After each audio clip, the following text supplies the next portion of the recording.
Kumusta po kayo mga kababayan? Desisyon ng Korte Suprema. Yan po ang ating pag-uusapan.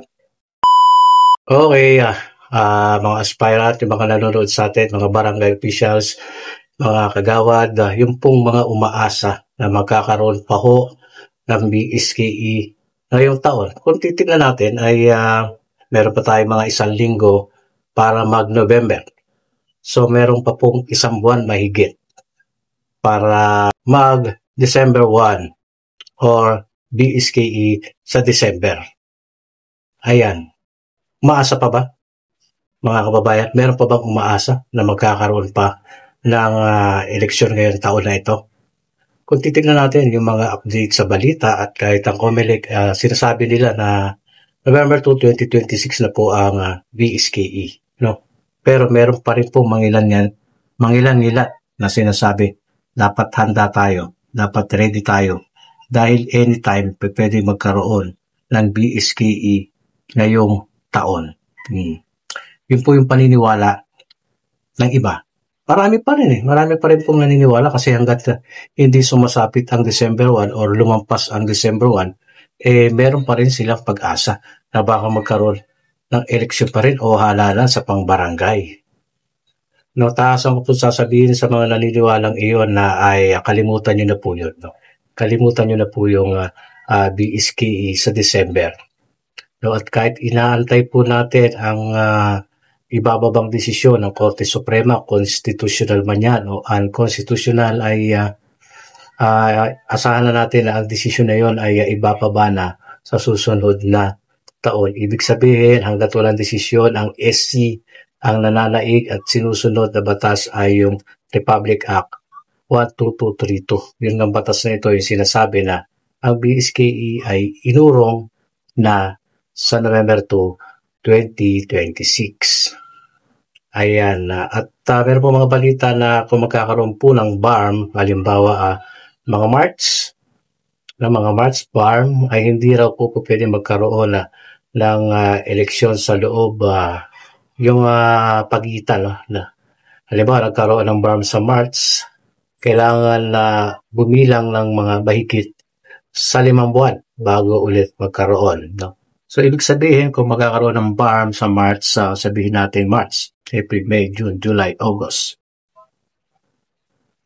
Per months, katulad ng ating binanggit ng mga nakaraan, maaaring mag-October ang BSKE. Kung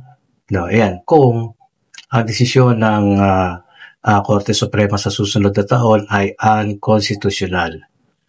No? Kung unconstitutional, so maaaring ang BSKE ay October. Kaya ang atin ang iisipin ngayon. No? Pero pag konstitusyon yan, siyempre, talagang November na. At hindi na yan pwedeng mabago sa buwan ng November sa susunod na taon. At yung ADOS, pwede po yung baguhin. Nulit lang natin na retroactive kasi yung RA 12232, no? Pwede pong maamyendahan niya sa 20 Congress. Babaguhin lang nila yun. Iuurong lang yun sa mga second week of November or second Monday of November. So, very easy lang. Very basic lang yan sa 20 Congress kung ayaw ng November 2 kasi nga ay All Souls Day. Ayan. So, ito yung ating update na binibigay ngayon. Kasi gumawa ulit tayo ng content ngayon. Hindi na everyday. No, kasi wala naman ang dapat pang i-analyze masyado. Kasi malinaw na at sigurado na ang BSKE talagang next year na, 2026, kahit konstitusyon yan o unconstitution. No, at tulong sa mga nag-iintay sa desisyon ng Korte Suprema ay huwag nyo na pong intayin. Kahit kung magkaroon man ng desisyon niya, wala na rin naman naurong na sa susunod na taon. At doon naman sa nag-aantay sa resulta ng petisyon ni Atty. Makalintal ay ano nga ba? Yun din lang inaantay ni Atty. Makalintal at iba pang mga petitioner sa RA 12232. Diba? At kung meron man mag-petition pa, makakatulong lang ulit yan para lalong ma-move. Parang kung pandagdag na lang yan.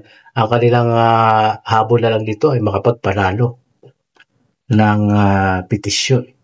na pansariling kapakanan na lamang iyon yung kanilang hahabulin.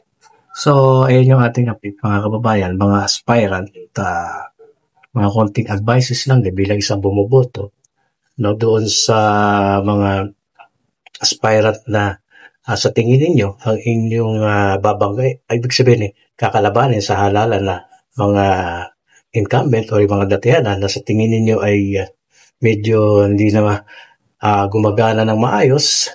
Pagkakataon ito ng mga aspirant itong isang taon na namove yung BSKE, gamitin niyo yung pagkakataon para makapagpakilala at makagawa kayo ng mga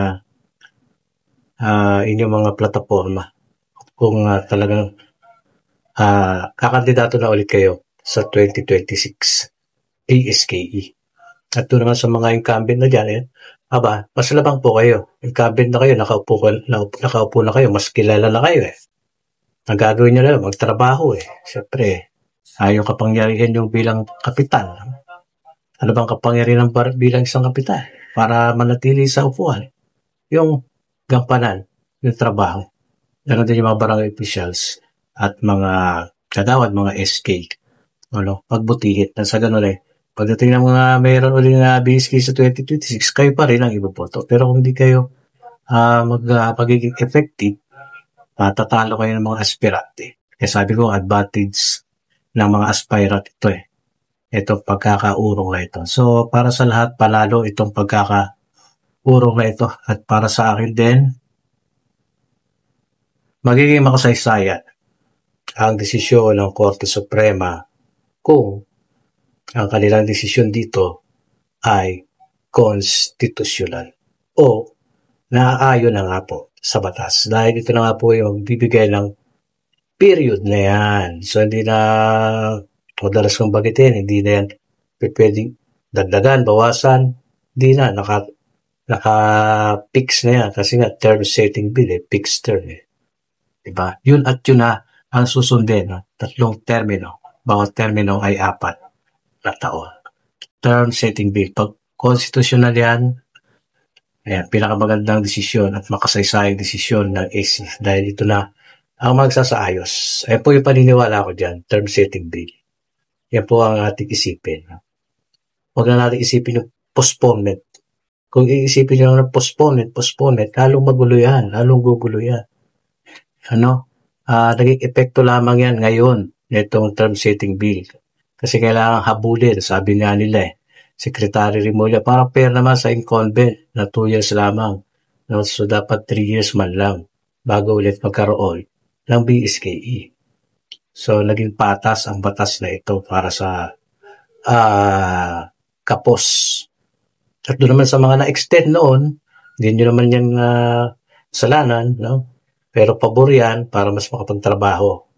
Ngayon, kung matatapos na yan, kasi kapag nakatatlong term na, hindi na po pwede. Hindi na po pwede tumakbo sa parehong posisyon. Ganon din sa kagawad. Ganon talaga Ganyan ang batas na. At yan na po yung talagang paiiralin. Mandato na yan. Pag sa susunod na taon, konstitusyonal, RA 12232. Okay? So, ngayon pa naman, yan naman ang tinitignan Yan din naman ang pinaghahandaan ng COMELEC. Yan ang umiiral na batas ngayon. Walang iba kundi yung RA 12232 lang. Wala nang iba. So, yun yung ating pinaka-update ngayon. Ulitin lang natin, desisyon ng AC makasaysayan kapag constitutional. Pero kapag unconstitutional din yan, wala rin pong saysayan. Tandaan ninyo yan. Sasabihin ng iba, at least, unconstitutional. Asan yung pinaglalaban ng karapatan na dapat makabuto? Kasi wala rin naman Kaya nga sinasabi din ng mga dati kong content, dapat din ay pinitisyon kasi mukhang magiging constitutional yan. Dahil nga term setting na nga po. Alright? So, kaayusan, yung batas na ito para sa pagsasaayos ang nilalaman ng batas na ito. Sa tingin ng iba, postponement, mali pa po kung yun lang ang iisipin ninyo na postponement yan. Isipin nyo yung laman ng batas. RA 12232. Ayan. Sabi ko nga kung sa susunod, tatangkain pa rin iurong, hindi na po pwede yun.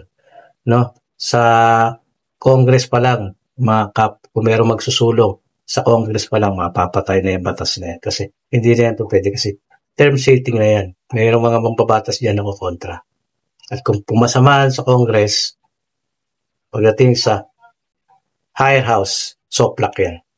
At kapag dumating naman sa, halimbawa lang, no? Pagdating sa presidente, halimbawa pumasok sa lower, higher house, veto yan, sigurado sa presidente. Alam nila yan. Sigurado ako dyan. Okay? So, ganito na lang. Pa-share. Comment kayo, mga kababayan. Kung ano ang inyong opinion dito sa term setting bill, desisyon ng AC, dapat konstitusyon.